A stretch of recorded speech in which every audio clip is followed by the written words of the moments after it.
Une fois encore, bonsoir à tous. J'espère que vous allez très bien, que vous me recevez.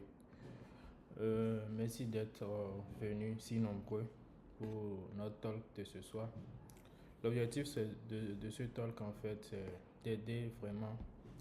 Il y a ceux qui sont en train de faire ce challenge et bon, les membres de la communauté également qui veulent savoir, voilà, je démarre dans le développement web. Qu'est-ce qu'il faut que je sache à part coder? Qu'est-ce qu'il faut que j'apprenne à part coder en fait pour pouvoir et upgrade mes skills au fur et à mesure que j'évolue en fait. Donc pour cela, nous avons notre invité d'honneur qui est Monsieur Arsène, qui est un software développeur, ingénieur, que je vais laisser la parole. Il va se présenter et nous allons démarrer rapidement. Bonsoir Arsène. Euh, Aaron, je ne sais pas déjà, est-ce que tu peux Tu couper peux ta caméra? couper ta caméra, s'il te plaît. Je dis ça à cause de la bande passante. Ok. Je dis ça vraiment à cause de la bande passante. Aaron, Monsieur Aaron, est-ce que tu peux? Voilà, merci. Ok, c'est bon. Ouais, s'il y a d'autres personnes qui ont peut-être leur Et Josué. là ouvert et Josué. tout, fermé. Je ne sais pas si Josué, c'est son truc là qui est comme ça. Et Non, après, il a voilà, ouvert ça, la caméra. Soit il y a un truc dessus. Je crois qu'il y a un truc dessus qui empêche. Ok. Aaron, tu peux couper ta caméra.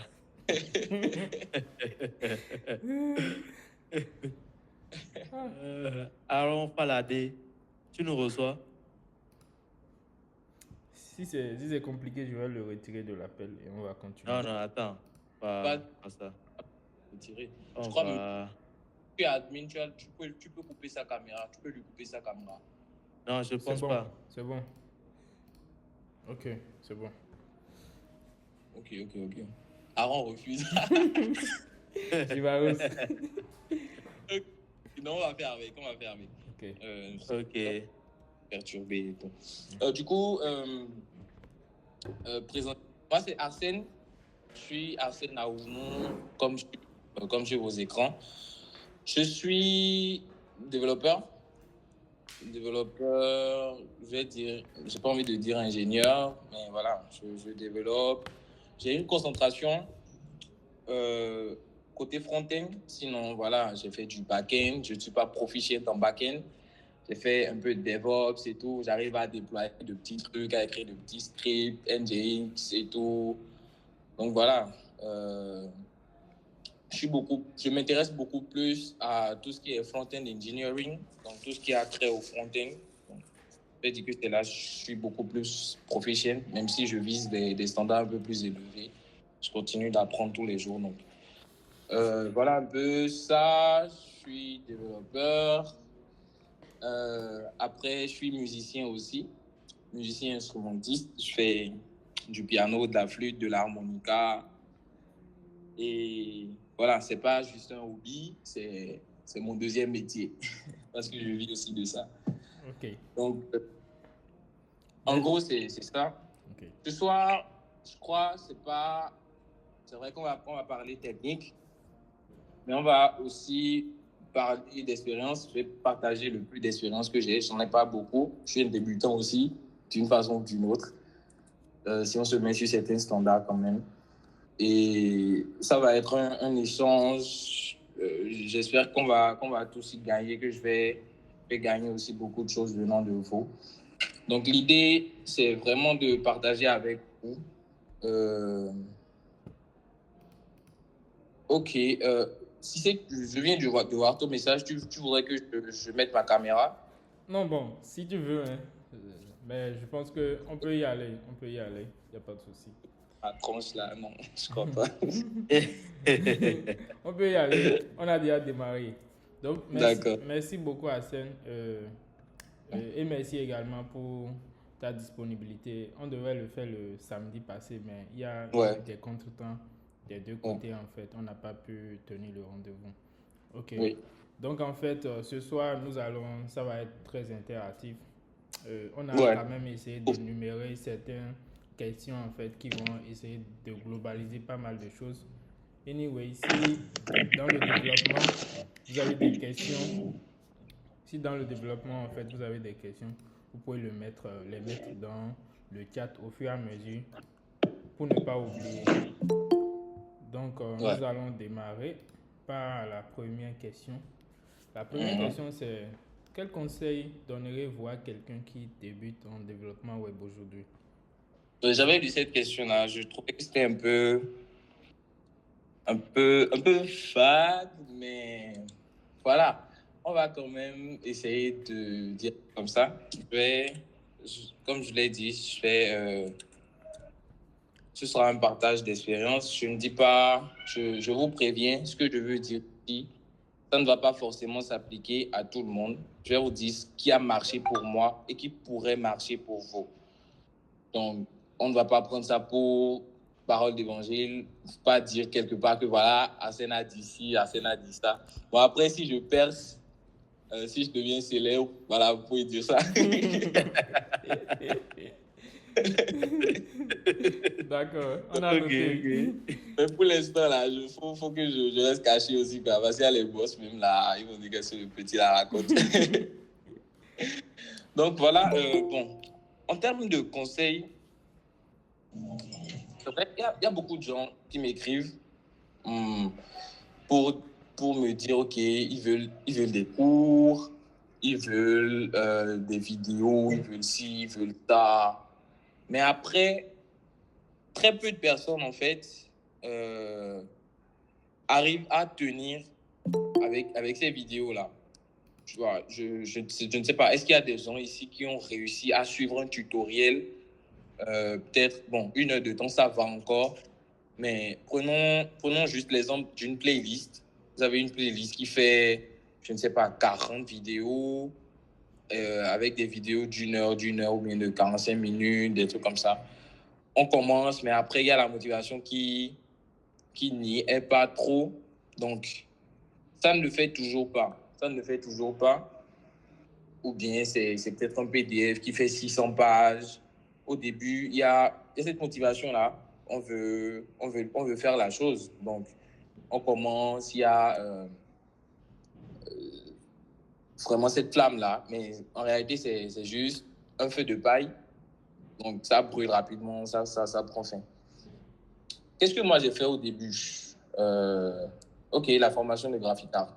Graphic Art, bon, je ne conseillerais pas, je ne sais pas, c'était pas. Ok, Alade, il a fini la formation de Graphic Art, c'est cool, c'est cool. Bon, je Bon, ne veux pas c'est dire. parce que j'avais faim aussi, hein, tu vois.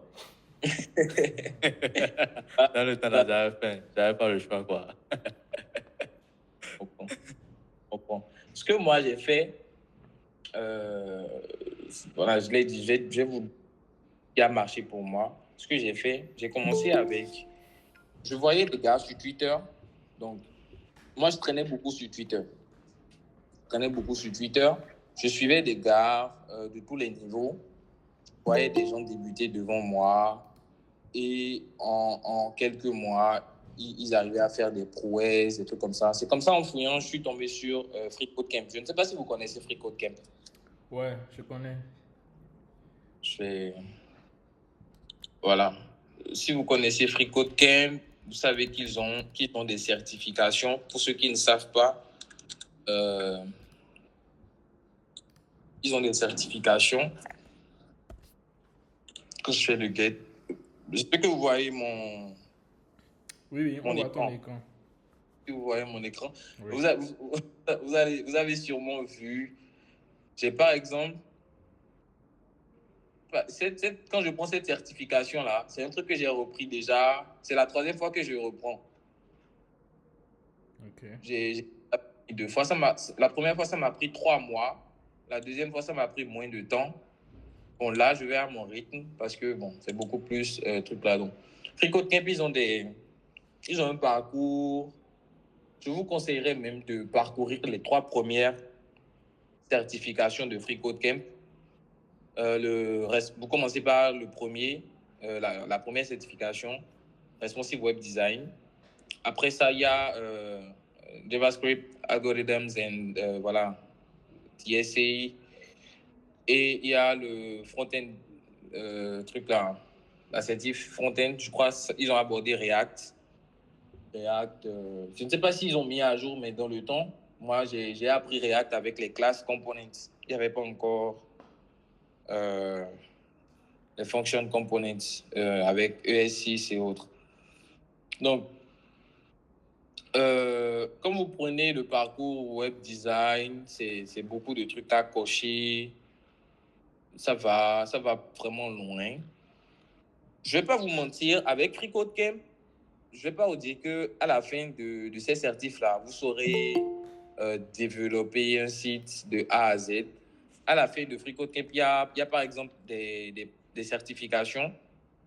À chaque fois, il y a des certifs. Voilà, par exemple, ceci, Product Landing Page, voilà, Technical Documentation Page. Et puis voilà, c'est des trucs qui vont vous faire pratiquer. Mais ce que moi, je faisais, je travaillais littéralement tout le temps. Donc, quand je prends quelqu'un qui débute, j'ai coaché des gens aussi. Qu'est-ce qu'on faisait tous les jours? À chaque fois qu'ils avaient du temps, on travaillait. Et j'ai commencé d'abord avec ces certifs-là. Vous vous assurez de les finir.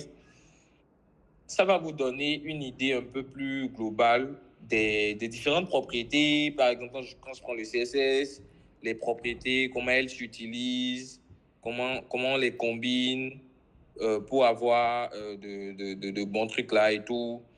Voilà, ça vous donne une idée assez globale de la chose. Quand vous prenez le HTML, par exemple, vous allez un peu apprendre vous allez apprendre, comment on dit, les trucs concernant les attributs, les balises, les attributs, l'accessibilité et tout ce qui va avec. Donc, quand quelqu'un débute, moi, je lui conseille de finir le premier parcours de FreeCodeCamp. Donc, quand on finit ce parcours maintenant, vous êtes aiguisé. Vous avez suffisamment d'outils. Vous avez les outils. La phase suivante, c'est la phase la plus pratique. Ce que moi, je fais, je vais ici, quand quelqu'un me demande un truc pour pratiquer, je vais sur Figma Community. Je suppose que vous connaissez.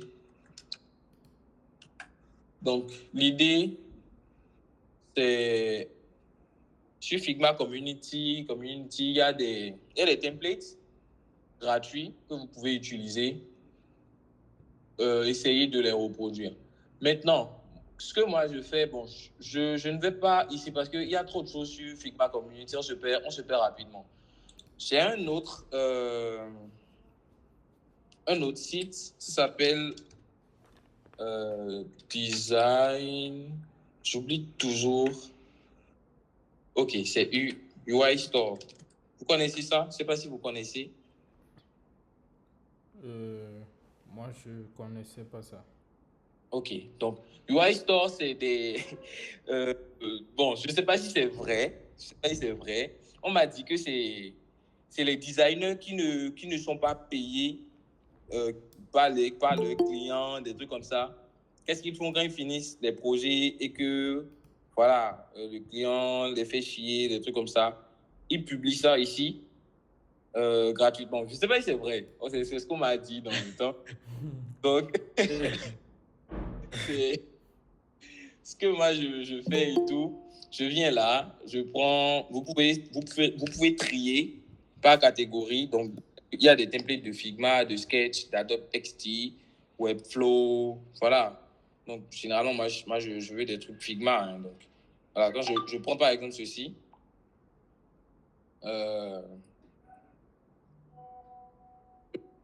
Je prends cette histoire-là. Ok, publicité. Ouais. Donc, ceci, généralement, ça va vous renvoyer vers la communauté de Figma. Donc, ça va vous éviter d'aller fouiller dans la communauté, d'avoir des trucs un peu plus directs ici.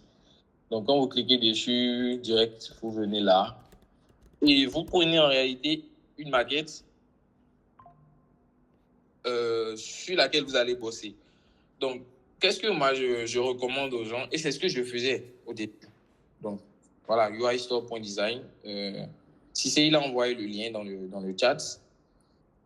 Donc, vous faites juste open in Figma. Je vais utiliser ce lien-là. Donc, bon, en attendant que ça charge, qu'est-ce que moi je fais? Je reproduis cette maquette-là. Je la reproduis entièrement avec du Vanilla CSS. Donc, quand on dit Vanilla CSS, on sans framework, quoi, du CSS pur et tout. Donc, je vais reproduire ça. Quand vous allez dans la partie design, voilà, vous avez la maquette avec tout ce qui va avec. Donc, je vais essayer de reproduire fidèlement cette maquette-là en utilisant du CSS. Donc, ça va me permettre d'être confronté à un certain nombre de problèmes qu'on rencontre généralement. OK, il y a, je crois qu'il doit y avoir les prototypes aussi, si vous voulez.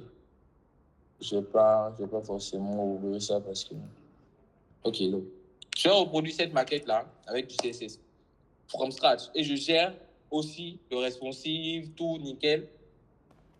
Avec ça, vous apprenez tellement de choses. Vous apprenez comment ça fonctionne, comment est-ce que vous combinez vos balises, enfin vos balises HTML. Vous apprenez à écrire plus ou moins du clean code. Parce que quand vous allez commencer à écrire votre code, vous allez forcément tomber sur de mauvaises pratiques.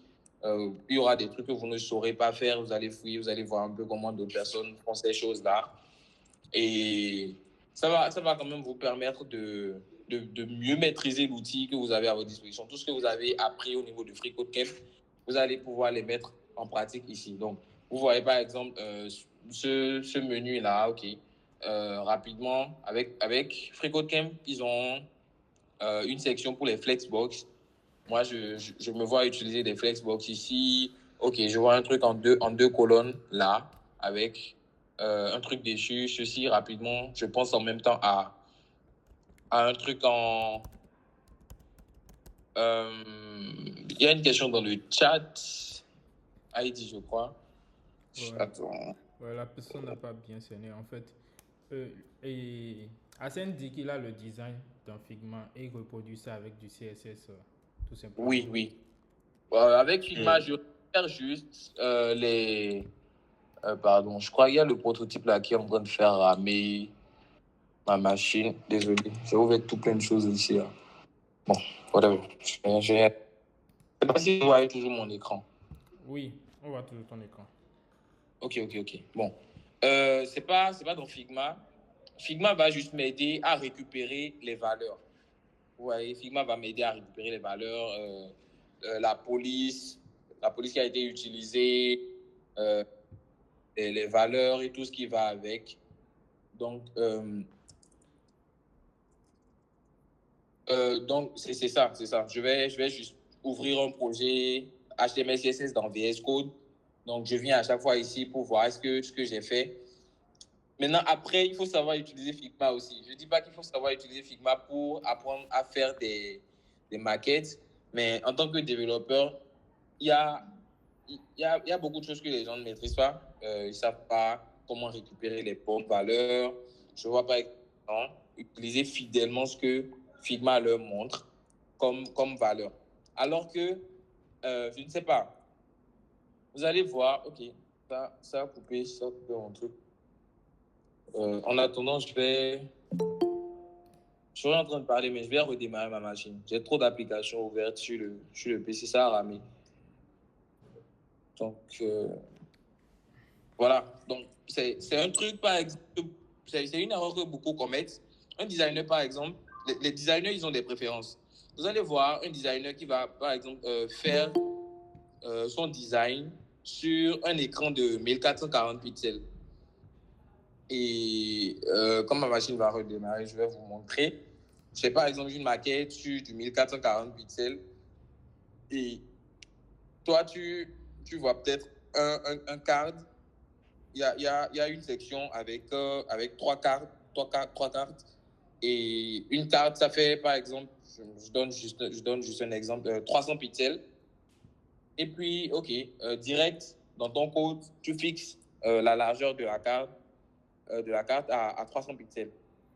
Ça ne le fait pas. Parce que 1440 pixels, c'est pas forcément la résolution de tout le monde. Vous voyez, il y a des gens qui vont avoir, par exemple, un truc, mon écran principal, ça fait 17 pouces. Ça va jusqu'à 2000 et quelques pixels en largeur. Vous voyez? Et j'ai d'autres écrans de 24, de 22 pouces. Donc, quand je vais prendre un truc comme ça, quand quelqu'un va ouvrir sur son écran là, ça ne va pas le faire. Donc, le truc, c'est que avec Figma, moi, j'aime évoluer avec des proportions. Je me dis, OK, c'est quoi, quelle est la largeur de l'écran sur lequel le designer il a fait son travail. Donc, je pars de là et je fais beaucoup de calculs. Je fais des proportions. OK, 300 pixels, ça fait combien de 1440 pixels? Donc, si c'est un pourcentage donné, je sais comment évoluer dans mon code. Ou bien, il y en a aussi qui copient le code de Figma. Ça marche parfois, mais après, beaucoup de valeurs sont fixes. Et je crois même qu'il y a de petites notes de Figma qui disent fixed value, des trucs comme ça. Ouais. Donc, c'est pas forcément parce que Figma, il a mis 1200 pixels que dans ton code, OK, tu fiches tout à 1200 pixels. Quand tu vas prendre ton code sur un autre écran, ça ne va pas gérer. Donc, le fait de reproduire cette maquette-là avec du CSS pur, ça vous permet en fait de rencontrer ce genre de problème. Voilà. C'est quoi l'étape suivante? Après, voilà, j'ai déjà reproduit mon truc en HTML, CSS. J'ai quand même un peu la main parce que j'ai touché à beaucoup de choses. J'ai fait du CSS, ça a été chiant. Ouais, ça va. L'étape suivante, moi, je recommande aux gens de passer maintenant à Bootstrap. Je commence avec Bootstrap. Bootstrap, c'est un framework CSS basé sur les classes. Donc, Bootstrap, vous aurez peut-être un fichier, ou bien il y a le CDN. En gros, c'est juste un fichier CSS et à l'intérieur, il y a des milliers de classes qui sont déjà, même si vous voulez centrer du test, par exemple, si vous voulez ranger un ensemble d'éléments en colonne, voilà. Vous avez tout plein d'options avec Bootstrap et moi, je conseille ça aux gens. Pourquoi? Parce que Bootstrap, c'est open source. Vous avez le code de Bootstrap sur GitHub.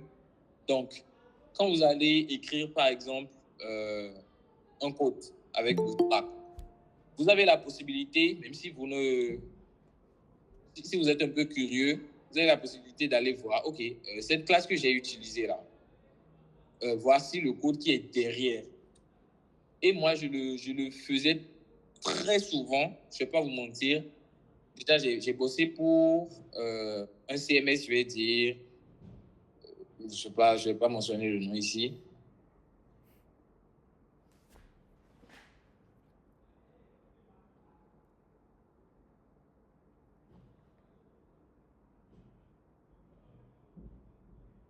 Arsène, tu es là? Hassan, allô?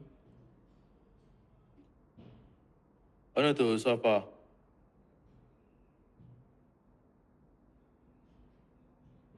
Il y a inondation. Je ne sais pas si tu nous entends. Si c'est que tu nous entends, nous, on ne te reçoit pas ici. Ah. Attends, je vais l'écrire sur son WhatsApp.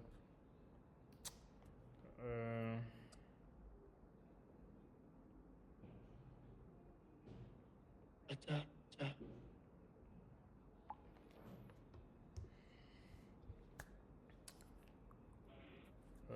Hello, vous m'entendez? Ouais, c'est bon maintenant. Ouais, on te reçoit maintenant. Je pense que j'étais seul pendant un moment. Vous m'avez perdu à quel niveau? Et avant que tu... CMS. lorsque ton écran a commencé par charger. Quand tu Ok, allais sur Bootstrap. vous avez entendu la partie où j'ai parlé de Bootstrap? Oui, oui. Ouais, le début. Ok. Je disais en fait que on a rencontré un souci, par exemple, avec une entreprise qui a un CMS, un CMS, un content management service, un peu comme WordPress, mais c'est un autre CMS. Donc, nous, on développait des blocs pour les utilisateurs, des blogs, des templates, des trucs comme ça, un peu comme avec WordPress, mais je dirais que c'est un peu, on a rendu la chose un peu plus facile et un peu plus intuitif, je vais dire. Donc, vous avez des blocs tout faits là, vous pouvez sélectionner des blocs et concevoir un site en entier. Vous pouvez changer les propriétés, les trucs là, ces blocs-là. Donc, on utilisait Bootstrap. Mais le problème, c'est que le problème que je relevais, c'est quoi? Bootstrap utilise énormément le mot-clé important. Je ne sais pas si vous connaissez ce mot-clé-là. C'est quand vous voulez rajouter une spécificité de 1000 à votre sélecteur. Donc, pour ceux qui connaissent, c'est quoi pour ceux qui connaissent les spécificités et tout, c'est le poids que vous donnez à un sélecteur en CSS. C'est une notion très importante à savoir pour ne pas se tirer une balle dans le pied, ou bien quand vous récupérez le code de quelqu'un d'autre et tout. Donc, quand vous prenez par exemple le code de Bootstrap, vous voyez, je viens de faire une recherche avec le mot-clé important pour un fichier qui fait environ 10 000 lignes de pages, de lignes, je vais dire 10 000 lignes. Le mot important apparaît plus de 1000 fois. Je ne sais pas si vous voyez toujours mon écran. Oui. Ok. Ça apparaît plus de 1000 fois. Donc, qu'est-ce que ça faisait? Ça empêchait certains utilisateurs de modifier certaines propriétés des blocs. Vous voyez, parce que je disais tout à l'heure que le mot-clé important, ça augmente exagérément le poids du sélecteur. Donc, c'est carrément, ça l'augmente carrément de 1000. Et après, quand vous écrivez d'autres propriétés en bas qui sont censées altérer ce sélecteur-là, ça ne le fait plus. Donc, la solution qu'on a trouvée, puisque tout le code base était avec Bootstrap, la solution qu'on a trouvée, c'est de réécrire en fait tout le code de Bootstrap. Enfin, je dis Bootstrap CSS, hein. Mais cette fois-ci, enfin, une petite version, par exemple, de Bootstrap à nous-mêmes, mais en n'utilisant pas le mot-clé important. Ouais. Donc, c'est un truc que j'ai fait avec du TAS, par exemple. Et ça nous a vraiment sauvé la vie parce que, à la base, les utilisateurs n'arrivaient carrément pas à modifier les trucs. C'était chiant. Et Bootstrap, vraiment, c'est ce que moi, je n'aime pas dans leur histoire, là. Quand tu utilises une classe, après, si tu veux modifier avec ton propre CSS, il faut soit utiliser un sélecteur qui est beaucoup plus puissant que ce qui a été utilisé, ou soit toi-même, tu es obligé de mettre le mot-clé important. Or, pour en arriver là, franchement, il faut que ce soit à l'extrême, quoi. Avant d'utiliser le mot-clé important, avis à ceux qui utilisent à tort, à travers. Franchement, c'est une balle que vous vous tirez dans le pied sans savoir. Donc, je ne sais même pas ce que je disais. Je suis arrivé jusqu'à Bootstrap. Je peux me fil. Bref, Oui, je disais d'utiliser Bootstrap. Bon, tu disais Je que... parlais pourquoi utiliser Bootstrap, Ok. n'est-ce pas? oui. Après avoir fini du HTML et du CSS. Voilà, vous passez à Bootstrap, vous vous voyez un peu comment ça fonctionne. Parce que moi, voilà, je vous disais comment ça fonctionne et tout. Moi, j'ai lu ce code-là des centaines de fois, des centaines de fois. Je sais à peu près, en fait, je ne vais pas vous dire que je peux réécrire tout ceci tout seul et non. Mais après, franchement, je connais un peu la philosophie de Bootstrap, je sais ce qu'il y a derrière, ce qu'ils ont voulu faire, quelles solutions ils ont voulu apporter dans l'écosystème. Quand vous prenez, par exemple, ceux qui utilisent les colonnes, les trucs comme ça, je peux reproduire ça, par exemple, seul, parce que je sais un peu comment ça fonctionne. Donc, à chaque fois que j'écrivais du code Bootstrap, j'étais un peu curieux et je me disais, OK, franchement, c'est pas de la magie. C'est quand même du CSS. Qu'est-ce qui est là? Donc, je viens ici. Vous allez voir, c'est même en bookmark. Depuis des années, c'est là. Donc, je viens ici rapidement et je regarde, OK, ça, c'est telle classe. Voilà ce qu'il y a derrière. OK, ah ouais, c'est ingénieux. Voilà, il y a beaucoup de trucs. Ça ressemble à de la magie, mais c'est juste du CSS après tout, quoi. Rien de ouf, rien de ouf, rien de ouf. Donc, avec Bootstrap, j'ai eu une meilleure compréhension, je vais dire, du CSS. Donc, l'idée, c'est quoi? C'est de reproduire la même maquette que vous avez implémentée, je vais dire, avec du HTML, CSS simple, mais avec du Bootstrap. Donc, ça vous permettra de changer la façon dont vous avez vu le code avec du CSS simple. Forcément, votre philosophie va un peu changer. Donc, voilà un peu ça. Donc, la troisième étape, après HTML, CSS, après Bootstrap, la troisième étape, c'est vraiment de revenir sur du JavaScript parce que vous allez voir que le besoin de créer des trucs dynamiques, ça va commencer à s'accentuer et tout ce qui va avec. Donc, moi, je conseille aux gens, après Bootstrap, d'aller vers JavaScript. Avec JavaScript, il y a beaucoup de ressources, franchement. Moi, mon top 3, c'est en premier lieu MDN, la doc, en fait. Avec la documentation, vous avez pas mal de choses. Et j'ai même discuté avec des aînés, des gars que j'admire et tout, des gars qui sont à l'extérieur quand même. Hein. Et à chaque fois, moi, bon, voilà, le débutant que j'étais, je voulais savoir, OK, comment je fais pour être proficient comme toi, comment est-ce que je fais ci, comment est-ce que je fais ça. À chaque fois, le gars, il me dit qu'il a bossé avec la documentation. Qu'il a bossé avec la documentation et qu'après, voilà, c'est juste de petits tutos, mais qu'il a vraiment bossé avec la documentation. Après, il y a ceux qui n'aiment pas trop la documentation. C'est parfois un peu chiant et un peu, je vais dire, hardcore. De toute façon, vous avez l'impression de lire le contrat. Lol. Je fais référence à un livre qu'on a lu au collège. Donc, l'alternative que moi j'ai trouvée et que j'aime énormément, l'alternative que j'ai trouvée à cette documentation-là, c'est le site javascript.info. Je ne sais pas si vous connaissez ça. Franchement, c'est une pépite, ce site-là. Vous avez littéralement tout ce que vous pouvez savoir sur le JavaScript. Et c'est organisé. Il y a 3 parties. Vous allez voir le langage même. Il y a tout sur le langage. Vous allez voir les promesses, les modules, la gestion des erreurs, les classes. Franchement, il y a tout ce que vous pouvez demander.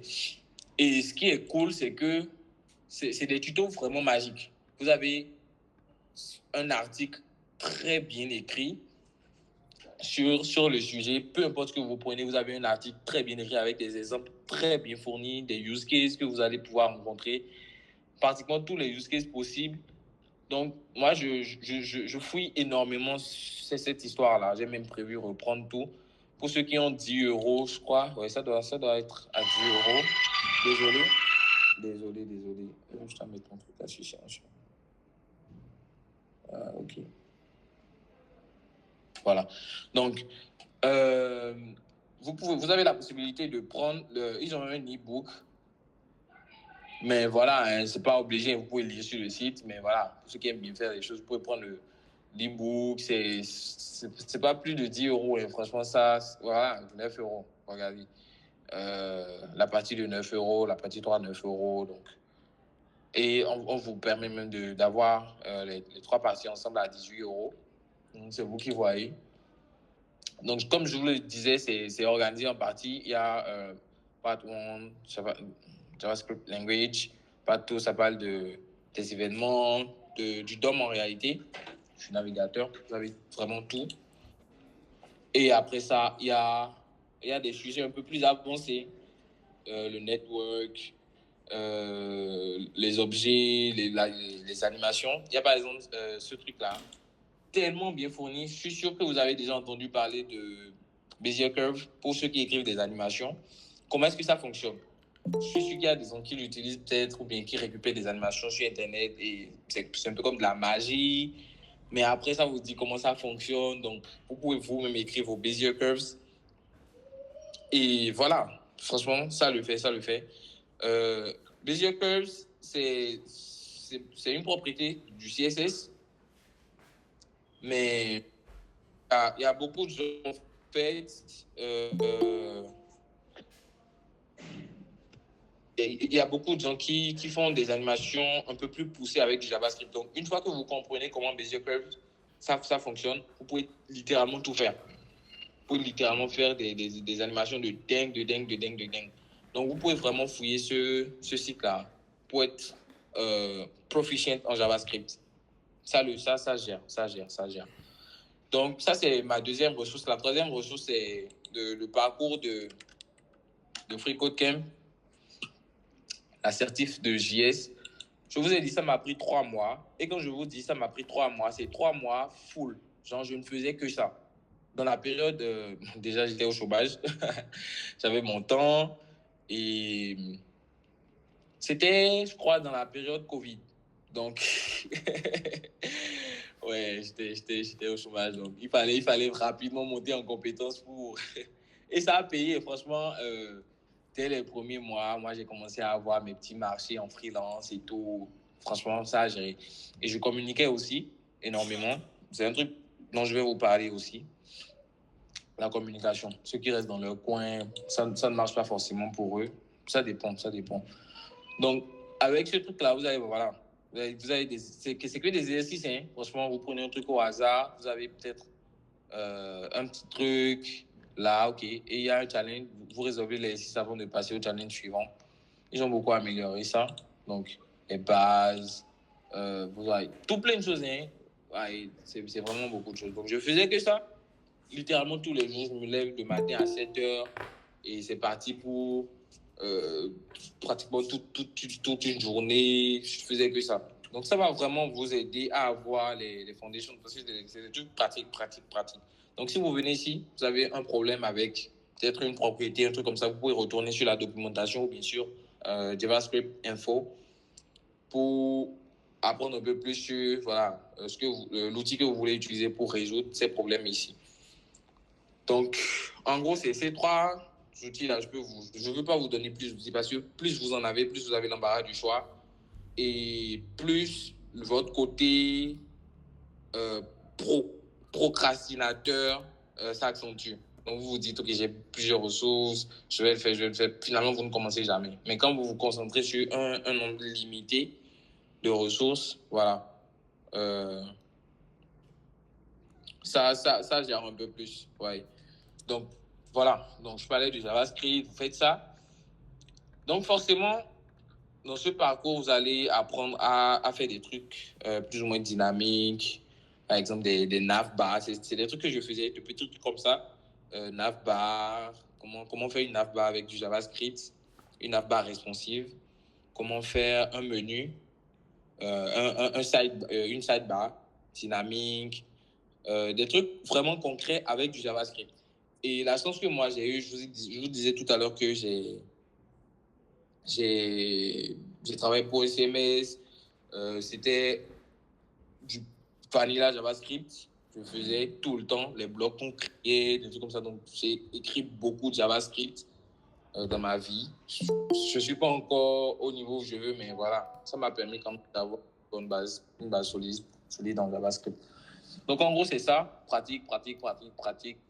Et éviter de procrastiner, voilà. Donc, après JavaScript, maintenant, vous avez une bonne base. Et il y a un truc, il faut faire la nuance. Quand vous commencez un truc, c'est pas que vous laissez tout ce que vous avez fait précédemment, non. Faites ça en parallèle. Pendant que vous apprenez JavaScript, vous continuez à vous former avec le HTML, CSS et tout ce qui va avec. Donc, après JavaScript, ce que moi, je vous conseillerais de faire, par exemple, c'est d'apprendre rapidement un framework. On va pas faire la guerre ici. C'est quoi le best? Moi, je vais vous Hassan, dire... Oui. Je pense que pour ne pas tirer trop loin la question, il y a une question par rapport au framework qui va venir. Ce que je fais là, ça regroupe déjà pas mal de questions ici. Oui, oui, oui, oui. Ouais. Donc, c'est peut-être ouais, c'est peut-être pour les permettre aussi de suivre. Bon, cette question répond à telle chose en fait. ok. Tu proposes quoi rapidement là? Ouais, bon, là, normalement, on a déjà pris pas mal de temps sur la question. Donc, en résumé, en fait, pour le parcours dont tu as essayé de détailler beaucoup, c'est d'aller suivre le parcours de FreeCodeCamp, HTML, CSS Oui. là-bas. Après ça, sur Figma Community ou bien UI Store Design, avec des maquettes, essayer de reproduire en fait ce qui est là avec du pur CSS, HTML. Après ça, aller sur du framework CSS qui est Bootstrap et de retourner reproduire exactement les mêmes choses que vous avez déjà fait auparavant avec du HTML, CSS, avant d'entamer également du JavaScript, toujours sur FreeCodeCamp. Donc, après ça, bon, tu voulais démarrer sur le choix des frameworks en fait. Donc, pour la question en fait par rapport à ça, je voulais demander en fait, c'est comment choisir un framework en tant que débutant? Existe-t-il des critères spécifiques à considérer avant le choix? Ok. Pour répondre à cette question, bon, on va y aller très rapidement. Je parle beaucoup aussi interne.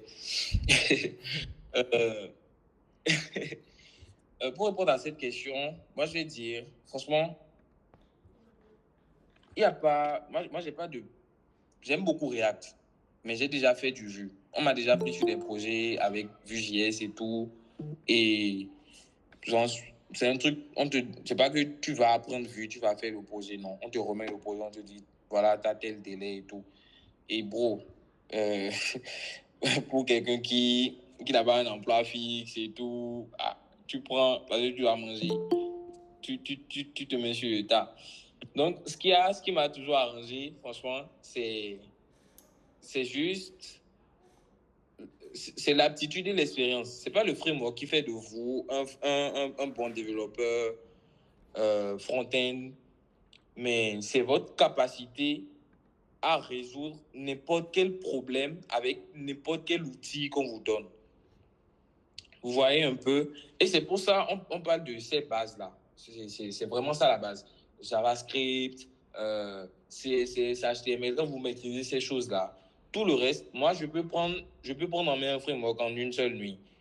J'ai fait, c'est comme je vous le disais, j'ai fait du React, la base. J'ai fait Vue.js. J'ai pas suivi de tuto, on m'a juste remis le projet, je suis rentré dans le projet, j'ai commencé le projet. À chaque fois que j'avais un besoin, ok, comment on fait du rendu conditionnel en Vue.js, comment on fait ceci, comment on fait cela. Je prenais les trucs sur le tas comme ça. Vous voyez. Mais avant de commencer le framework, qu'est-ce que je fais? Je vais voir un peu la philosophie derrière.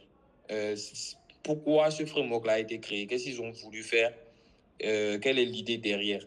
Vous voyez un peu? Donc, moi, je ne vais pas vous dire aujourd'hui, faites tel framework, faites ceci. Non. Apprenez à résoudre des problèmes avec n'importe quel truc là. Pour la petite anecdote, j'ai un ami, par exemple, il est au Canada, c'est un gars très bon. Il avait postulé chez pour un stage chez Coursera et chez Google. Il a été pris aux deux endroits. Donc, il a d'abord commencé le stage chez Coursera. Et il était en mode... C'est un gars, bon, il est ingénieur et tout, mais il voulait faire du back-end à la base. Mais son stage, on le prend, on te dit, OK, tu dois faire un design système avec React, tout, créer les composants, tout un truc. Il m'appelle, il me dit, ah, frère, ils m'ont jeté dans du front-end. Je suis sûr que beaucoup de gens ils vont se dire, c'est pas possible, non, je veux faire du back-end, je veux pas m'en sortir et tout. Mais c'est un gars, il a touché à tout et rapidement, il a pris ça en main. Donc moi, je lui dis, c'est juste l'aptitude en fait. Donc que ce soit React, que ce soit Vue, j'ai fait du Svelte aussi, mais j'utilise Svelte pour faire des présentations. Donc, choisissez n'importe quel framework. Apprenez à vous adapter à n'importe quelle situation. Apprenez la philosophie de ce framework-là. Et soyez sûr que lorsque vous serez confronté à un autre framework, vous devez être en mesure de répondre dans les plus brefs délais. Ouais, donc, franchement, en une semaine, vous devez déjà avoir pris en main les bases et le reste. Voilà, ça marche le temps. Et un dernier conseil par rapport à ça, il ne faut pas vous dire, OK, je vais d'abord finir le tutoriel avant de commencer à bosser sur un projet. Je vais vous envoyer un article pour ne pas trop parler. Comment ça s'appelle? Guided and unguided practice. Cherche comment, je crois. Je vous envoie. OK. L'article même, c'est comment apprendre rapidement. How to learn stuff quickly. Franchement, il y a des conseils c'est des pipes. Vous verrez ici. Hein. Franchement, il faut lire cet article-là. C'est à lire obligatoirement. Je vous envoie ça dans le chat. Donc, ça va vous permettre de savoir rapidement comment prendre en main une technologie et avancer rapidement sur un projet. Voilà. Donc, est-ce qu'il y a une autre question sur laquelle on peut partir? Oui, ok, merci beaucoup. La question suivante, c'est quoi? C'est quels sont les pièges courants que les débutants rencontrent et comment peux-tu les éviter? Je ne sais pas qui a posé la question. Piège. Bon. Les pièges. Est-ce que celui qui a posé la question est là? Non, en fait, je m'explique. C'est moi, j'ai... par exemple, ok. Peut-être dans ton parcours d'apprentissage, quand je dis piège, bon, quelles sont peut-être les difficultés en fait que tu rencontrais en fait, qui peut être des difficultés qui peuvent se répéter en fait sur tout le monde dans le parcours d'apprentissage. Là, tu parlais du fait qu'il y a la procrastination qui vient souvent. Si tu as vécu ça en fait, par exemple, comment tu as pu gérer pour pouvoir faire ce que tu dois faire, apprendre ce que tu dois apprendre en fait? Ouais, bon, franchement, quand on parle de procrastination, c'est encore un sujet pour un autre jour. Mais tout ce que moi je peux vous dire, c'est que, et je le dis à tous ceux qui veulent entendre, il y a beaucoup de gens qui comptent sur la motivation pour travailler. C'est une erreur, par exemple, que moi je faisais. Pour me motiver, ce que moi je faisais, par exemple, c'est aller sur Twitter et je passais toutes mes journées à voir les réalisations des autres personnes et je les enviais, je voulais être comme eux. Mais au finish, je ne me mettais pas vraiment au travail. Ouais.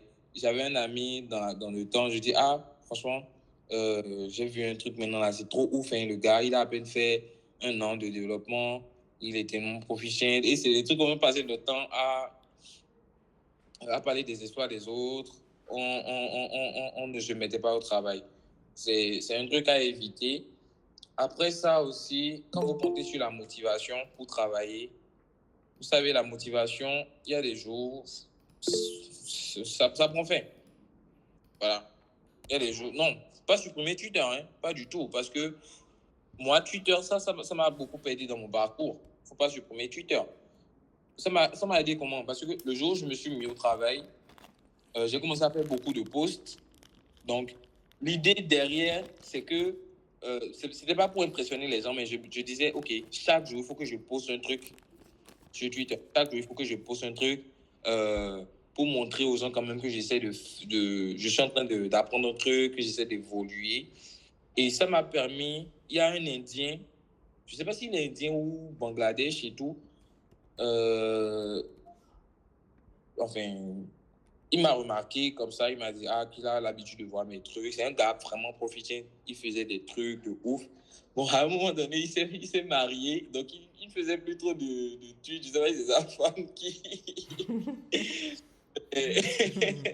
Je dis pas de ne pas vous marier. Il a remarqué les posts que je faisais et il m'a demandé si je voulais approfondir ce que j'apprenais. Je lui ai dit oui. Il m'a acheté une formation dans la période. C'était une formation de $200. Il m'a acheté la formation, il me l'a offerte. Juste comme ça. On ne connaissait pas qu'on se connaissait. Non. Il voyait juste mes tweets. Il voyait quand même que j'avais un certain enthousiasme. Il voyait que je faisais beaucoup d'efforts. Donc, il a juste voulu m'encourager. Et c'est une certif, ça m'a beaucoup aidé aussi. Donc, le fait que je vous parlais de communication aussi. Il faut communiquer. C'est une erreur que les gens commettent. C'est quoi? C'est de rester dans leur coin. Ça marche aussi, mais quand par exemple vous avez des gens proches qui vous connaissent, j'entends, on a besoin de quelqu'un pour faire un truc. Je dis, OK, je connais un gars, bon, il est super discret, mais il est très bon. J'ai travaillé avec lui, OK, on vous recommande. Ça, c'est quand vous avez des gens qui peuvent vous recommander. Vous voyez? Mais après, franchement, dans le contexte où on est, je ne sais pas s'il y a des gens de l'extérieur qui nous suivent ici, dans le contexte où on est, si tu ne te fais pas remarquer, c'est compliqué. Surtout pour des gens qui sont en freelancing comme nous et tout. On te connaît de nulle part. Est-ce qu'on aura confiance? Est-ce qu'on va te confier un projet? C'est compliqué. Donc, pendant que vous apprenez un truc, il faut faire du learn in public. Ouais, il faut communiquer sur ce que vous apprenez. Même si c'est minime, même si c'est barre de navigation que vous faites là, pardon. Dites aux gens, aujourd'hui, j'ai appris à faire une barre de navigation. Même si personne ne répond à vos trucs, les gens vous suivent. Oui. Et c'est comme ça, ça m'a beaucoup aidé. Il y a des gars qui ne sont même pas en informatique. Même un bouton. Il y a des gars qui ne sont même pas en informatique. Et peut-être un membre de leur famille ou bien, je ne sais pas, ils se disent, je ne sais pas, je vois tes statuts, je pense que tu es informaticien. Il y a quelqu'un qui a un oncle qui a besoin d'un site. Est-ce que tu peux gérer? Et je dis, ouais, je prends. Ouais. Donc, c'est comme ça, moi, je me suis vraiment fait connaître. Et c'est grâce à ça que je mange aujourd'hui, honnêtement. Sinon, freelancer, on ne te connaît pas. On ne va pas te confier quelque chose. Ouais, donc, il faut vraiment communiquer. Pendant que vous apprenez, il faut communiquer. Il faut communiquer. Donc, je reviens rapidement à la procrastination. Je disais, il ne faut pas compter sur la motivation parce que lorsque la motivation finit, vous êtes bloqué dans votre travail. Vous ne pouvez plus travailler. Et c'est comme ça que vous allez entendre des gens, je ne suis pas motivé. Franchement, j'ai la flemme. Voilà. Quand ça arrive, vous êtes bloqué parce que vous ne pouvez pas travailler. Par contre, si vous êtes discipliné, c'est que même quand vous n'êtes pas motivé là, vous savez que vous avez quelque chose à faire, donc vous faites la chose. Et moi, franchement, je ne vais pas dire que je suis au top de la discipline. Je ne suis pas au top de la discipline. Franchement, il me reste encore beaucoup d'efforts à faire. Mais ça m'aide énormément. Même quand je fais 2 heures de sommeil la nuit, je suis fatigué, mon corps est fatigué. Je dois faire le truc, donc je le fais. Ouais, quand vous évoluez avec là, surtout quand vous débutez, franchement, les gars, tu ne peux pas être débutant et compter sur la motivation. Tu n'iras nulle part. Donc, c'est la discipline, la consistance qui va vraiment t'aider à te faire remarquer. Et il y a beaucoup d'amis qui m'encourageaient. Ils voyaient des trucs, ça m'aidait aussi. Ça m'aidait énormément. Ils voyaient ce que je faisais. Je postais tous les jours. Ils m'encourageaient. Ils disaient, le petit là, franchement, on aime ce que tu fais, continue, ne lâche pas. Ça m'aidait aussi. Donc, je sais, il y a des gens qui me suivent, je dois pas les décevoir. Et voilà, il y a beaucoup d'amis comme ça qui me recommandent parce qu'ils voient. C'est pas que je suis un expert. Non, non, non, j'ai encore tellement de choses à faire, mais ils voient quand même en moi une certaine détermination. Mais si je ne postais rien, euh, est-ce que quelqu'un allait me connaître? Est-ce que quelqu'un allait dire, ah, frère, fais ceci, fais ceci. Et ce que j'aime encore le plus, j'ai beaucoup d'amis, ils m'encouragent généralement en m'offrant d'autres formations. Donc, voilà, ça m'a beaucoup aidé. Et il faut savoir, hein, le, le fait de ne rien avoir, c'est la plus grosse démotivation. Ouais. Si ça, la seule, là, ça ne vous pousse pas à bosser, franchement, je sais pas. Merci beaucoup, Arsène.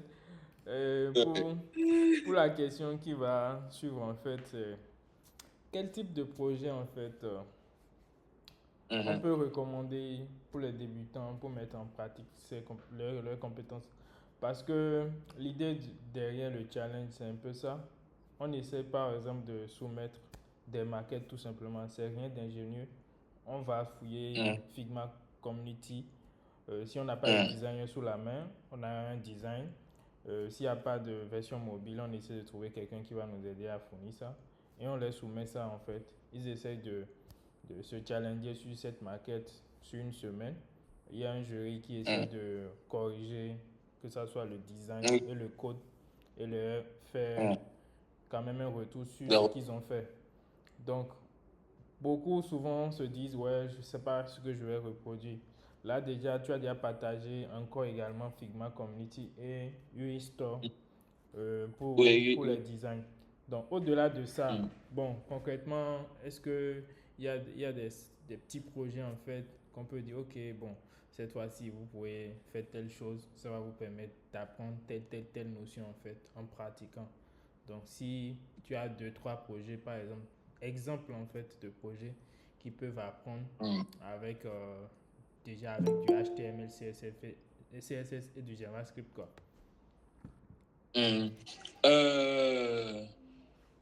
J'ai partagé un article tout à l'heure. Oui. How to learn stuff quickly. Oui. Ça vous parle, il y a beaucoup de choses à l'intérieur. Il faut vraiment lire l'article là. Okay. Ça parle de l'apprentissage guidé et de l'apprentissage non guidé. Donc, quand on parle d'apprentissage guidé, c'est par exemple, ça va parler de comment suivre les tutoriels, ceux qui vont suivre des tutoriels pour, par exemple, je suis allé voir les clowns. Il y a beaucoup de tutoriels sur les clowns.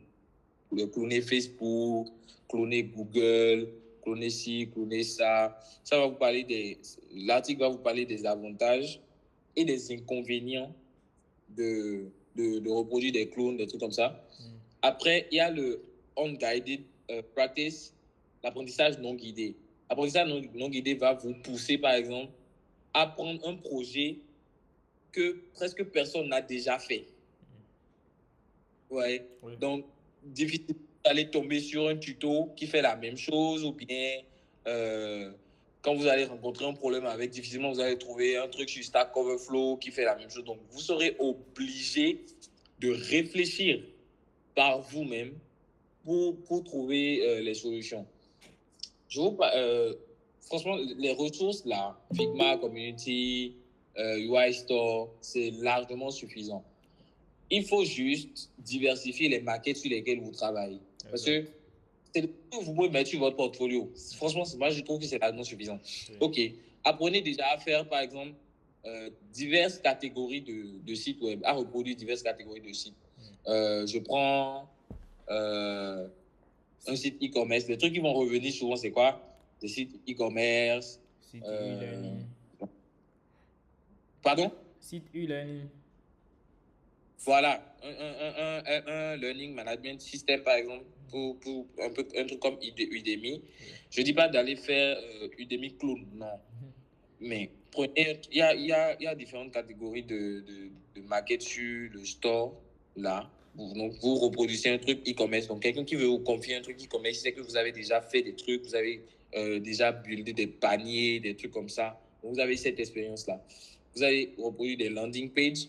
Landing page pour, par exemple, un individu. Donc, une landing page pour une entreprise individuelle. Une landing page pour une entreprise. Donc, en tout cas, diversifier les trucs sur lesquels vous bossez. Vous allez, par exemple, vouloir bosser sur une maquette pour un restaurant. C'est un exemple. Ou bien pour un institut dans la beauté ou la mode, cosmétique et tout. Donc, vous choisissez en fait différents secteurs et vous buildez vous reproduisez des maquettes pour ces gens-là et tout. Et franchement, ça le fait largement. Après, vous allez vouloir bosser sur un dashboard from scratch. Voilà. Un dashboard, par exemple. Parce que généralement, sur les trucs de gestion, il y a des dashboards, des trucs comme ça. Donc, franchement, c'est les trucs que je peux donner, quoi. Faut pas aller suivre des tutos. Déjà, on les finit pratiquement jamais. Les clones, là. Les trucs clones. Quoi. Une vidéo qui fait 11 heures. Là, j'avais pas ce truc-là. Une vidéo qui fait 11 heures 12 heures de temps. Tu vas faire ça quand? Non. Donc, après, moi, je mets ces vidéos en boucle back, mais qu'est-ce que je fais? Peut-être je suis sur un projet et il y a un truc, une fonctionnalité que je veux développer ou bien peut-être un truc que je veux développer. Et peut-être ils ont fait la même chose dans la vidéo, en fait. Donc, je vais juste voir comment ils ont fait ça pour pouvoir avancer sur mon truc. Mais jamais je m'assois pour finir une vidéo qui fait 12 heures de temps. Jamais. Non. Ok. Merci beaucoup. Donc, si on retient ce que Hassan recommande, c'est voilà, de se dire, bon, ok, je n'ai pas besoin d'aller chercher une maquette pour dire je vais reproduire. Si je ne veux plus reproduire de maquette, je dis, ok, je veux faire un projet de quelque chose que moi-même j'imagine en fait. Et je me mets à la tâche et je l'exécute. Si je rencontre des difficultés, je réfléchis, je cherche. Si je trouve des solutions, bah, c'est bon. Si je ne trouve pas, j'essaie de réfléchir moi-même et je pourrais trouver des solutions. Donc, par exemple, la question qui pourrait revenir, c'est... On parle souvent de pratique. Pratiquer, en fait, pratiquer, c'est ça qui va permettre, en fait, d'upgrade ses compétences, de rencontrer des difficultés et de savoir comment on résout des problèmes, en fait. Est-ce que, par exemple, tu ne recommandes pas quelqu'un, par exemple, pour dire, ok, pour des gens qui disent qu'ils n'aiment pas lire et qui veulent apprendre à coder, bien sûr, bon, la personne trouve une playlist pour apprendre du HTML, pour apprendre du CSS, par rapport à quelqu'un qui, par exemple, ira sur FreeCodeCamp, en fait. Quel piège, en fait, celui qui utilise les tutos vidéo, en fait, pour apprendre, quels sont les pièges, en fait, qu'il peut retrouver dans ce parcours avec ce style d'apprentissage-là? Ouais. Les tutos, moi, j'en suivais. Honnêtement, je ne vais pas dire que les tutos, c'est mauvais. J'en suivais, mais des tutos vraiment short. Tu vois, des tutos vraiment short qui m'apprennent une notion rapidement et puis je bouge, quoi. Le mauvais côté avec les tutos, c'est que, franchement, tu suis 1000 tutos, mais à la fin, tu n'es même pas capable. On te coupe Internet. C'est pas... Tu vois, parce que tu as passé ton temps à faire de l'apprentissage guidé. La personne fait, tu fais. La personne fait, tu fais. Mais à quel moment, toi-même, tu prends un projet comme ça, from scratch, tu n'as pas de guideline, tu n'as pas de guide, tu n'as rien. Et tu réalises le projet de bout en bout. C'est pas possible, tu vois. Donc, vraiment, le piège avec les tutos, c'est que tu as l'impression d'apprendre, tu as l'impression d'évoluer, mais mets-toi au défi et prends le même projet que tu as réalisé avec le tuto là et essaie de reproduire ça. Tu seras bloqué, tu pourras pas. Tu pourras juste pas. Donc, c'est... Attends. Ok. Ah, ok. Je sais... Il y a une question dans le chat, J'espère que le mythe est record. Oui, oui. Il y aura l'enregistrement qui sera disponible. Vous aurez le Ok. lien au plus tard demain. Ah, il y a les boss dans le code, je ne savais pas. Oui. Oui. Donc, si tu mens ici, ils vont t'attaquer après. Pour m'attraper rapidement. Ah. Ok, merci beaucoup. Donc, en fait, effectivement, moi, j'ai été confronté par rapport à ça. C'est pour ça que je pose la question. Tu te dis, ok, tu tombes par exemple sur une vidéo d'une heure qui par exemple, fait clone d'un truc ou bien qui reproduit un site. Bon, la personne se lève et dit, bon, il veut faire un site de voyage avec React, Tailwind et un backend, je sais pas, utiliser un CMS. Donc, vu que par exemple, toi, tu te dis, ok, si je suis front-end et que je sais utiliser ce CMS, je vais pouvoir arriver en fait à gérer de petits trucs en fait qui n'ont pas nécessairement besoin d'un robuste backend en fait. Donc, tu t'y mets. Et le problème, le piège, c'est que bon, en fait, c'est comme si tu recopies tout juste ce qu'il fait. Et Ouais, simplement. voilà. Et peut-être bêtement, il y a des erreurs que tu vas rencontrer que lui n'a pas parce que tu as mal recopié quelque chose et tu vas te perdre. Tu pourras jamais te retrouver dans ce cas-là. Limite, ce que tu vas faire, tu effaces la partie, tu reprends la vidéo et tu vas te rendre compte. Bon, peut-être si tu es un peu attentif, tu vas te rendre compte que c'est telle chose, lui l'avait écrit, moi j'ai écrit telle chose. Et bon, ça passe quoi. J'ai rencontré ça une fois quand j'étais en train d'installer Tailwind sur ma machine. Dans le tuto, la personne installe, il a son dossier output qui vient. Mais bah, moi j'installe, ça ne vient pas. Je sais pas pourquoi ça ne vient pas. J'ai cherché, fatigué, compliqué en fait. Bah, finalement, je suis allé vers quelqu'un, la personne m'a dit, lui vient d'essayer avec les commandes de leur documentation. Il a eu le dossier. Donc, de reprendre ça sur moi aussi pour voir. J'ai repris. Bon, j'ai pu faire ça, ça marchait et tout. Donc, c'est le piège en fait. On a tendance à regarder et écrire. Mais si tu fermes la vidéo, est-ce que tu es capable de reproduire ça toi-même? Donc, c'est vraiment ça le nœud de cette histoire. Ouais. Il faut vraiment apprendre à faire les choses seul, soi-même, pendant que vous apprenez. Parce que après, quand vous allez rentrer dans le monde pro, ça va très vite. Franchement, ça va hyper vite. Vous allez tomber sur des projets. Le gars qui vous a confié le projet, ça peut être votre patron, ça peut être un client et tout.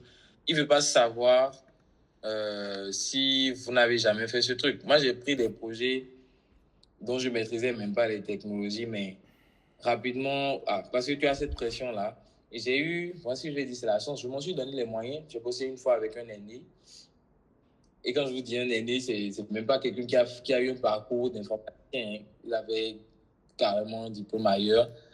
Mais quelqu'un de très dense.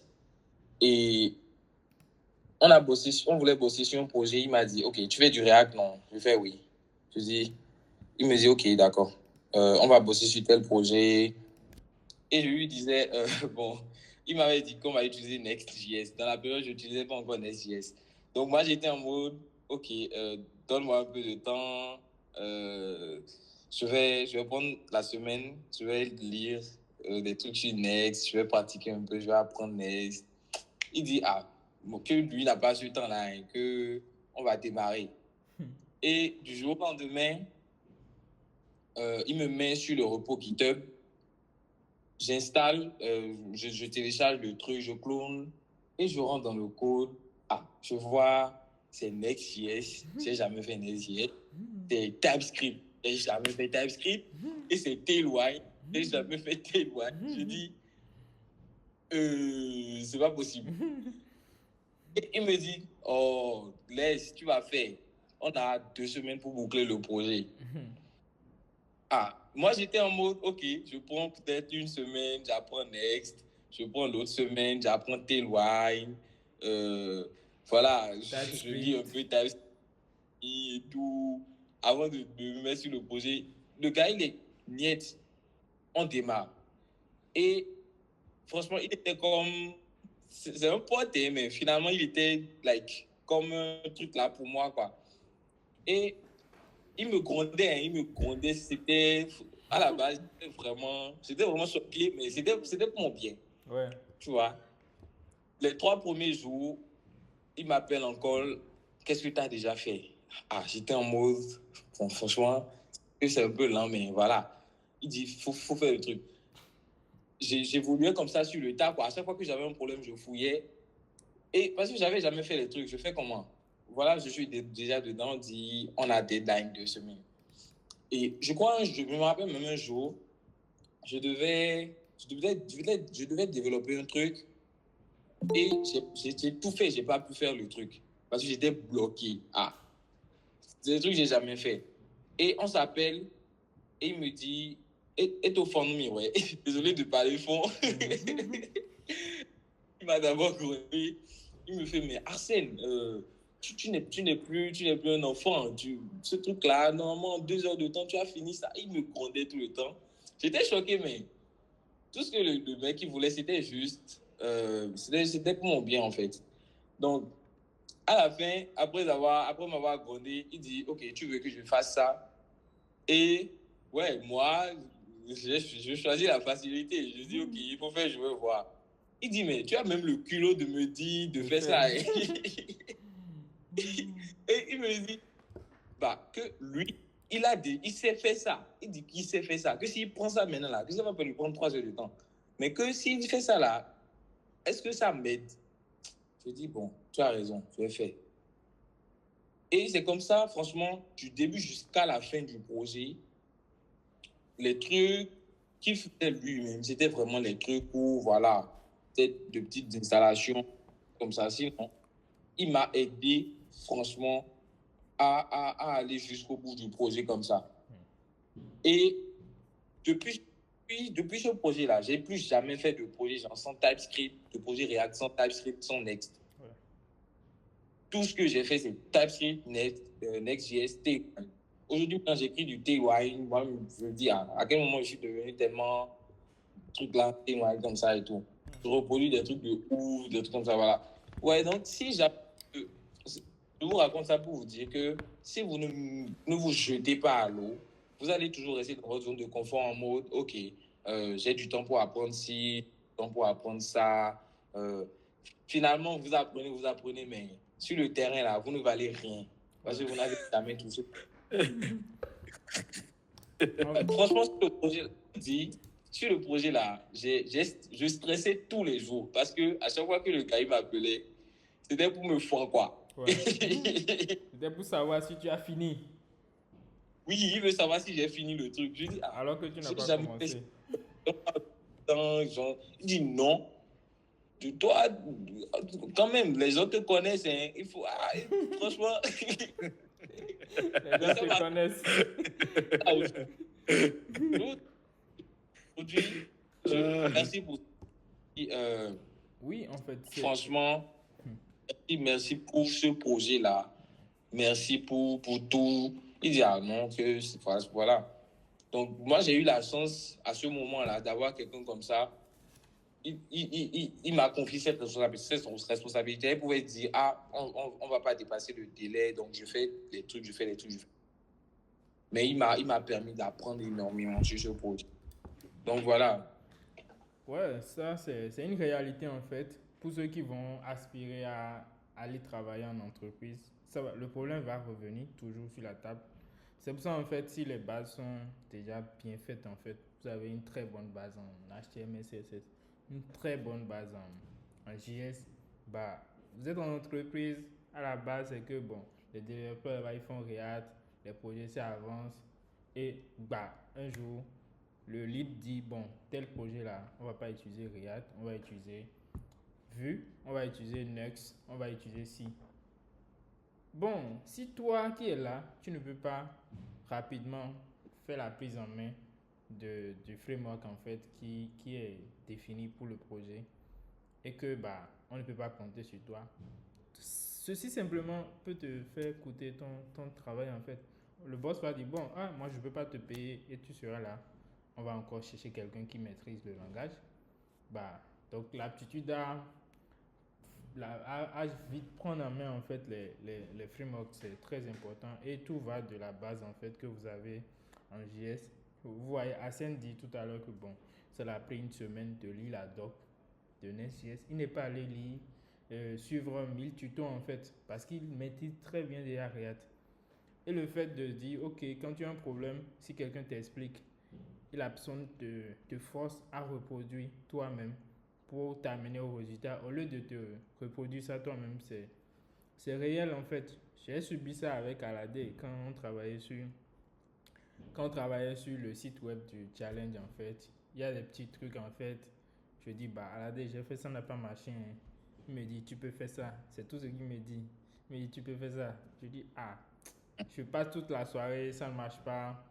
Je fouille, ça ne marche pas. Je dis, bon, Joe, faut faire ça toi-même, je vais voir. Il dit non, et tu peux faire. Tu peux faire, tu peux faire. Bon, si tu insistes, il va dire, on va faire un meet. Je t'explique encore, tu vas faire, je vais voir. Et bah, tu essaies de faire, il dit, ok, c'est telle chose, tu n'arrives pas à bien faire. Voilà comment ça marche. Et tu t'en sors. Donc, quand vous aurez à rencontrer des problèmes et que vous allez vers des gens et que pour votre solution, vous vous attendez à ce que la personne vous envoie un bout de code et que la personne dit non, voici tel article ou bien voici tel tuto que vous pouvez suivre en fait pour régler votre solution là. Ne vous dites pas que ah, il est méchant hein, et il ne me dit pas exactement ce que je dois faire et me dit bah voici tel tuto en fait. Vraiment merci beaucoup. J'espère que les participants ont profité de cet échange en fait. On aura ça cette semaine entièrement. Le mercredi, il y a quelqu'un d'autre qui va passer et le vendredi, tout va bien. Donc là maintenant, je veux donner la parole à une personne parce que le meet devait démarrer à 21h, mais la personne, j'ai rejoint le meet, je me suis rendu compte que bah, la personne était là 5 minutes avant le meet. Elle est partie. C'était madame Agessi. Ouais, je crois. C'était elle. Elle n'est plus là. Elle allait aussi nous donner en 2 minutes quelques conseils. Maintenant, si elle n'est pas là, il y a notre père, le père Jivaros, que je vais demander de me rejoindre pour répondre à une petite question et nous allons clôturer. Bonsoir Jivaros. Ah, Jivaros, faut pas nous faire ça. Ouais, bonsoir les gars. Bonsoir, comment vous allez? Ah, tu peux me tutoyer, je suis un petit. Ah, moi, je peux pas vous tutoyer. Ok, tu peux te présenter? Ah. Bonsoir tout le monde. Bonsoir. Moi, c'est Jivaros. Je suis développeur junior. backend, et je suis venu pour apprendre comme tout le monde. Ok, d'accord. Merci beaucoup. Voilà, tu fais du back-end. Depuis combien d'années vous faites du back-end? C'est quelqu'un qui est en déplacement, quoi. Alade, tu es pressé. Attends. Ça fait 3 semaines, 2 jours que je fais du back-end. Ok, super. Et ok, on a compris. Vous voyez qu'en 3 semaines, il fait du back-end et il a pu intégrer l'une des plus grosses boîtes du Bénin, en fait.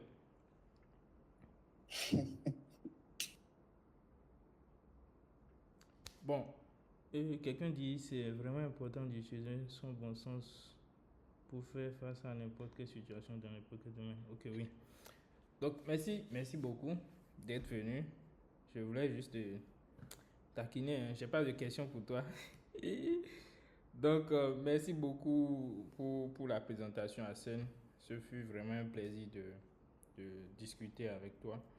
Là, maintenant, si les participants ont des questions, vous levez la main, on vous donne la parole, vous posez la question, ou si vous voulez, vous pouvez laisser vos questions en commentaire et en 5 minutes, nous allons finir les questions. Normalement, on était censé faire 1 heure, mais là, On est à 1h30. On est à 1h30 et vous êtes resté. Donc, je pense que ça a été Ouais, très ça fait. utile.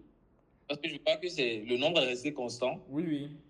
On était Ouais. dans les 50, mais là, on est à 47. Je pense que c'est constant. Ça le fait. Donc, si vous avez des questions, levez la main ou laissez. Ok, il y a quelqu'un qui dit j'aimerais approfondir Anguilla. Quels sont vos conseils particulièrement? Moi, je vais t'écrire un truc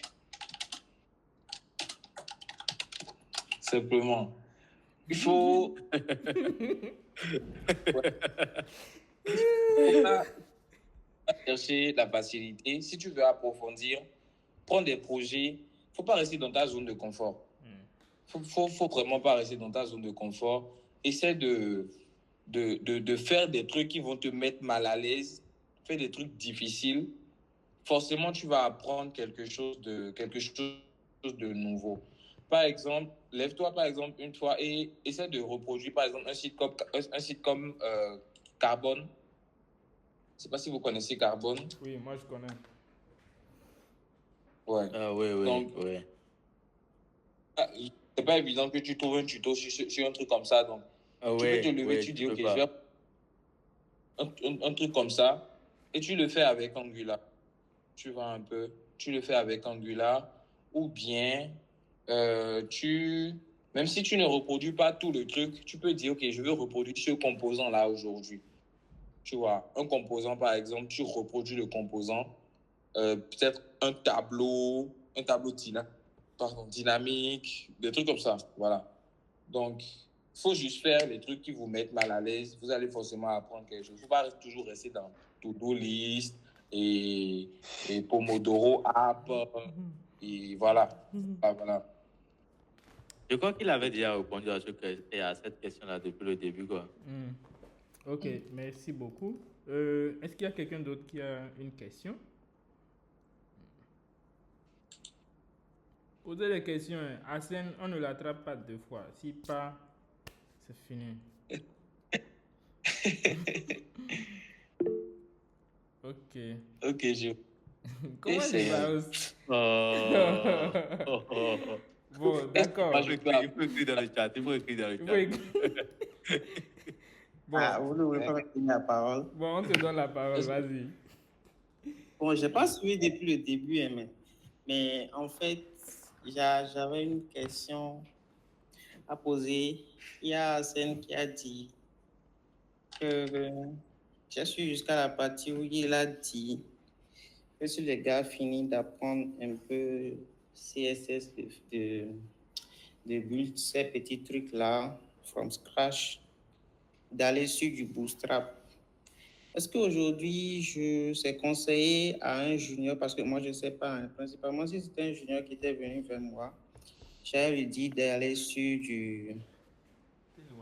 des frameworks un peu plus modernes aujourd'hui à la mode, parce qu'un développeur junior qui va sur le terrain avec du front-end, c'est vrai, il aura les skills, hein, et tout, mais est-ce que le développeur qui va sur le marché avec du Bootstrap, aujourd'hui, est-ce qu'il sera valorisé? C'est la question que je voulais poser. Non, j'ai donné les raisons pour lesquelles j'ai parlé de Bootstrap. Je n'ai pas suivi, hein, j'ai pas suivi. Oui, il a bien précisé qu'il n'était pas là. Il n'était pas là. Il n'a pas totalement suivi et tout. Donc, ok, on va voir. Bon, sinon... Il y a un livre que je veux vous envoyer. Okay. Bon, je vais l'envoyer à Cissé, qui va partager avec vous. D'accord. Après, j'ai une deuxième question de savoir. Bon, ça, c'est pour ceux qui veulent faire et aspirer. Ouais. Vas-y pour la deuxième question, Jivaos. Après, ça, c'est une question un peu personnelle. Hein. Oui. Arsène, comment tu fais pour rester au top? Parce que moi, ça fait un peu plus de... Ça fait près de 2 ans que j'ai plus jamais fait du front-end. La dernière fois, je voulais faire une landing page pour un de mes petits projets là. J'ai galéré jusqu'à ce que j'étais obligé de payer un gars pour me faire le projet. Et tu m'as pas payé, Jivaos. Est-ce que je peux te payer? Bien sûr. Je ne veux pas te payer. Ok, quand tu dis pour rester au top, c'est pour dire quoi? Bah,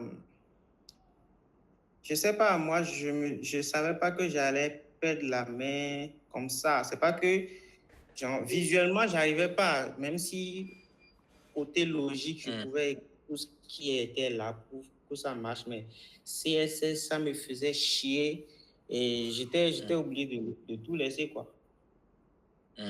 En fait, je ne vais pas vous mentir, moi, le CSS, peu importe le projet sur lequel je travaille là, je fais du CSS tous les jours que Dieu me donne. Vous allez trouver ça peut-être bizarre. J'ai même acheté une formation. Je vais vous montrer pour ceux qui veulent. Ça s'appelle CSS for JS Dev. J'ai toujours pas fini la formation. Je continue de faire truc là. Donc, il y a énormément de trucs. Donc, chaque jour, il y a pas mal de choses dedans. Je fais le truc vraiment tous les jours. Tous les jours. Tous les jours. Si tu veux rester au top, déjà, faut pas chercher à tout faire. On dit Jack of all trades, master of none. Si tu cherches à tout faire, tu ne seras bon à rien. Donc, essaie déjà de choisir le domaine dans lequel tu veux rester au top et investis-toi. Moi, je faisais vraiment beaucoup de temps. Je le dis aux gens, dont certains ne me croient pas, quand je faisais vraiment du CSS, je travaillais pratiquement de 7h à 2h du matin tous les jours. J'ai fait ça pendant des mois. C'était vraiment hard, mais frère, je te dis, quand tu as faim, tu es prêt à tout, quoi. Et ouais, c'est drôle, mais franchement, ne nous mentons pas, quoi. Quand t'as faim, t'es vraiment prêt à tout. Je bossais littéralement tout le temps. Je reposais des trucs insolites. J'ai même des amis qui me demandaient, mais pourquoi tu fais ceci? Pourquoi tu fais cela? Genre, je reposais des téléphones, des petits trucs comme ça. Et Aimé m'en est témoin. Je lui envoyais peut-être des trucs, des petits trucs comme ça. Il fait, bah, il peut pas s'asseoir et se mettre à faire des trucs comme ça. Mais derrière, tout ce que moi, je cherchais à faire, en fait, c'était maîtriser tel ou tel concept. Quand je... quand je le faisais parce que je voulais maîtriser tel truc. Le CSS, comment moi j'ai procédé avec le CSS? À chaque fois que je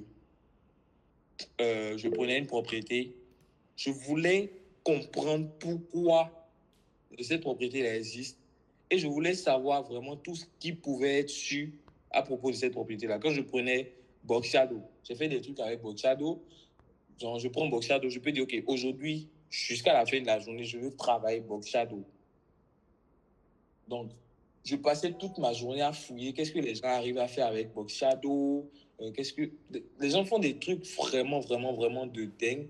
Donc, c'est comme ça que j'évoluais à chaque fois. Donc, à chaque fois que je prends une propriété, aujourd'hui, quand je prends une propriété, ça m'amuse. Je dis, je galérais avec ce truc, mais aujourd'hui, voilà, je sais ce que je peux faire avec. Ouais. Et je poussais plus loin. Je prends une seule div et je dis, OK, je prends la seule div là. Je vais essayer de reproduire un truc avec. Donc, ça me permettait d'imaginer tout ce que je pouvais faire avec du CSS. J'ai une seule div dans mon HTML, mais je veux reproduire le truc. Donc, comment est-ce que je fais? Forcément, ça m'oblige à réfléchir. Voilà. Non. C'est pour la frite, ça. Ok. Ce truc-là, je le faisais juste parce que j'étais frustré par les gars de Twitter, là. J'ai dit, OK, aujourd'hui, moi, je vais faire un truc. vous m'avez aujourd'hui, je vais faire un truc aussi pour vous impressionner, quoi. Et c'est là, ça m'a pris pratiquement 6 heures de temps. Je me suis assis 6 heures en bloc et je n'ai pas pris de pause. Waouh. Et c'est ce truc-là seul qui était l'image. Je n'étais pas assez fou pour faire ça. Waouh. Bravo. Il y a beaucoup de... Alors, est-ce que nous, on pas peut faire ça? frustration, quoi. Ah, tout le monde peut J'ai faire dit- ça. Tout le monde peut faire ça. Comme ça, j'avais envoyé un article au gars la dernière fois dans le groupe. J'ai demandé à ce qu'ils lisent. Ouais. J'espère qu'ils ont lu. Ouais. Donc, c'est des trucs que je reproduisais. Ça, c'était quand j'apprenais les animations. Ok. Bof. Ah ouais. Ouais. Je me rappelle de l'animation de café là. Quoi? Ce Ça, truc-là. ça. Non, c'est Ah, j'ai vu. C'est C'est pas un go là. Elle est d'Afrique du Sud. Elle a posté le truc. J'ai dit waouh. Le jour là, je n'ai pas dormi quoi. un truc pour mon mémoire. Après, j'ai remarqué que ça buguait un peu. Avant, ça fonctionnait bien, mais il y a sûrement un truc. Bof. Je travaille sur les oscillateurs mécaniques. Ah ouais. Ah ouais. Donc, le père est dans la place. Il y a d'autres questions? Je dois aller marcher. Ouais, ok. Je pense qu'il y a plus de questions, hein. Bon, pour la question de Givaos là, bon, en fait aujourd'hui, s'il dit ça, c'est en prenant en compte en fait le marché de l'emploi aujourd'hui pour les devs, que ça soit freelance. Bon, freelance, bon, peut-être tu peux choisir ce que tu vas utiliser pour faire le travail. Même si en temps, souvent tu seras obligé de suivre les stacks du projet. Donc aujourd'hui, en fait, c'est vrai que beaucoup, on va dire, ouais, tu fais du HTML, CSS, framework suivant que tu dois utiliser, CSS, c'est Tailwind en fait. Maintenant, je pense qu'un jour dans le groupe Python Bénin, le problème est revenu. Et à travers les discussions, ce que j'ai compris, c'est que aujourd'hui, beaucoup disent, bon, ils ne maîtrisent pas très bien Tailwind et CSS et ils se jettent rapidement sur Tailwind. Et après, ça cause pas mal de soucis en fait de compréhension et d'exécution et d'utilisation de classes en fait. Parce que par exemple, Ouais. dans le challenge, j'expose ça ici, hein, on a remarqué quand on faisait les reviews en fait, des gens qui bon, se disaient qu'ils maîtrisaient Tailwind. Donc pour faire le challenge, ils initient un projet avec Tailwind. Maintenant, quand ils commencent, bah, ils utilisent une de classes de Tailwind. Et pour de simples choses, en fait, ils sont obligés d'aller écrire du CSS, quoi. Bon, ils se perdent, je sais pas. Voilà, on a remarqué ça plusieurs fois. La même chose, c'est pour des gens qui utilisent Bootstrap, quoi. Bon, la personne initie le projet avec Tailwind et Bootstrap ou Tailwind. Mais après, vous vous rendez compte que, bah, il n'a rien foutu de ça. Ou bien il a utilisé un peu. Est-ce qu'il a été bloqué en voulant utiliser ça et il est parti sur du CSS, il a mijoté des trucs, ça a marché. Donc, je me dis qu'il y a un souci, c'est quand même, si tu veux vraiment aller, parce que quand Asen proposait Bootstrap, il est allé en détail, il a dit pour une très bonne compréhension du CSS, comment telle chose a été utilisée, comment telle chose et tout. Maintenant, il y a d'autres aussi qui choisissent Bootstrap pour une raison de paresse professionnelle, c'est-à-dire que bon, Tailwind aujourd'hui, il n'y a pas vraiment de template, des histoires comme ça. S'il y en a, c'est payant quoi. Il n'y en a pas beaucoup. Mais Bootstrap, what?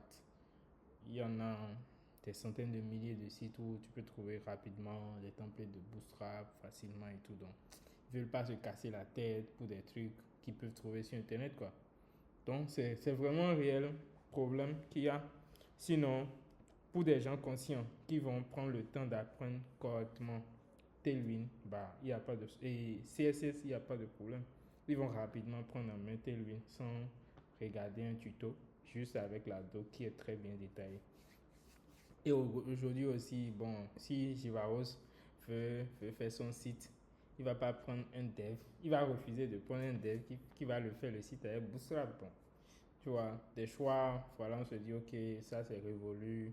Bon, raison pour laquelle ceci est mieux, voilà. Donc, je pense que sur ce sujet, les avis peuvent être départagés, mais l'idée derrière, c'est quand même que les gens doivent prendre le temps d'apprendre sauvagement du CSS. Ça va vous aider pour la suite, euh, pour apprendre du Tailwind après, ou bien pour apprendre du Bootstrap après. Bon, par rapport à ça, c'est ce que je peux dire.